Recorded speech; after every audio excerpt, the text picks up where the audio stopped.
what's going on, guys? Mush back at it with another video. A pretty exciting update for NieR Automata is coming to Steam, the Steam version of the game, on July the 15th. A lot of updates coming to that.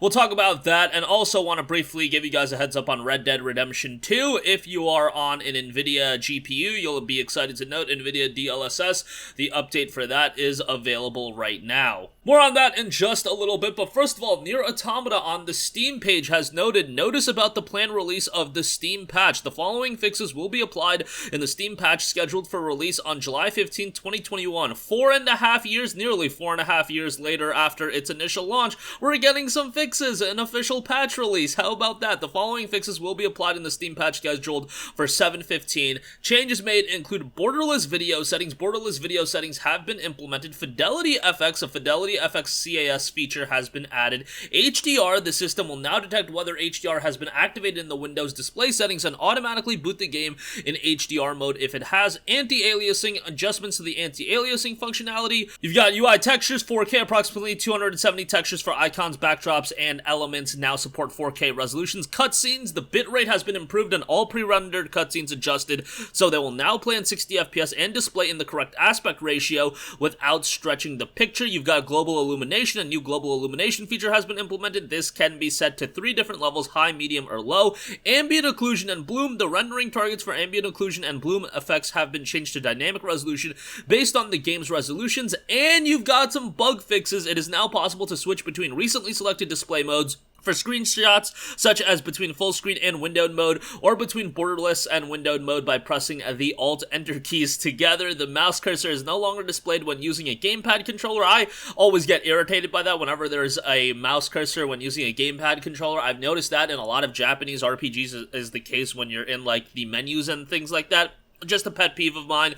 The frame rate has been stabilized at 60 FPS under default settings. Other stability-related fixes have also been implemented, so really nice to see. Obviously, NieR Automata was one of those games that a lot of people were not a big fan of the port, and I can definitely understand why, based on what I've heard from other people. Personally, for me, the game always worked well. I don't know why, but, like, I heard from friends and other people that they did have issues with the game, so it's been a long time coming for this game to get an update, because NieR Automata itself is an excellent game. Like, people love this game, especially, you know, the people that played it on PlayStation that, you know, played it without the bugs. People really enjoyed that game. I mean, if you had a working version on PC as well, you really enjoyed that game, and it's got a very positive reception on Steam. 65,000 reviews, 83% positive, but really it's at 83% because of the issues with the PC version of the game. The game itself, if it was like a supremely optimal port, no way should it be an 83%. It'd be north of 90 easily,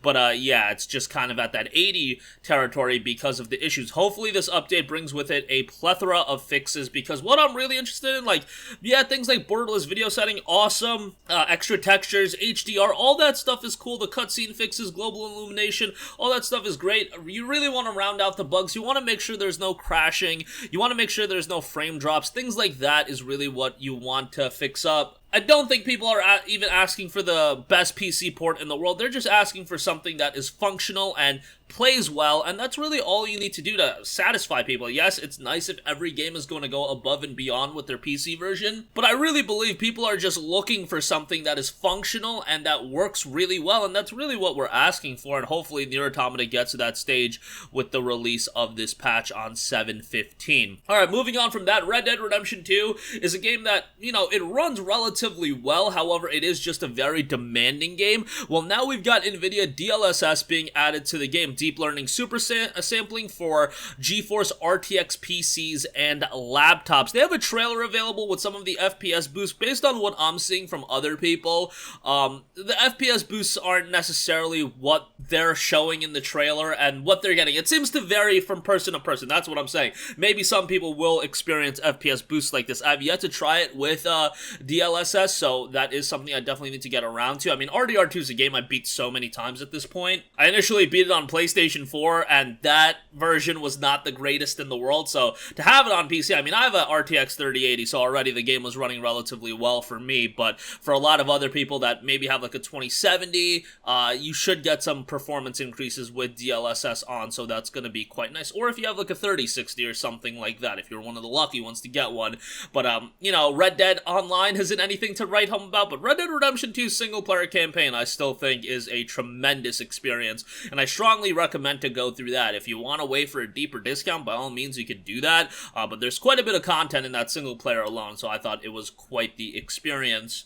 And hey, the less people supporting the online microtransactions, the better, because that's going to make Rockstar get up and make, you know, the Red Dead Redemption 3s of the world. That's going to make them make the GTA 6s, because if they keep raking in a ton of cash through the online services and microtransactions, that's going to lessen the incentivization of them making a new title when they can just keep raking in cash from the existing titles, release some updates here and there, and then charge you even more money. And then, you know, you have like a few people just dropping so much money, and the workload on Rockstar and how much money they have to put into the game becomes so much lesser. So hopefully, you know, GTA 6 is rumored to be in development. Hopefully we'll get that, you know, sometime in my lifetime, and then hopefully we'll get a new Red Dead at some point as well. But Red Dead 2 is still definitely worthwhile a playthrough, and with DLSS definitely going to make the experience better. At least that is the hope. But that's going to wrap up this one. Super exciting news about NieR Automata. It'll be nice to see this game get up to scratch. I mean, it's been 4.5 years. Like I said, I beat the game on PC. I had a great experience on PC, and there's the FAR mod as well that enhances the experience. And I mean, you can get it working, but from what I know, and again, I had a really, really good experience. It really seems to vary from person to person, because my experience was so smooth with this game. But yeah, hopefully this is gonna make it smooth across the board. And RDR2 getting an NVIDIA DLSS update, that's quite nice as well. That's gonna wrap up this one. Sound off with all of your thoughts in the comments section down below. If you guys have a request for a future video, you can leave that in the comments as well, and I will catch you guys in the next one. Peace out.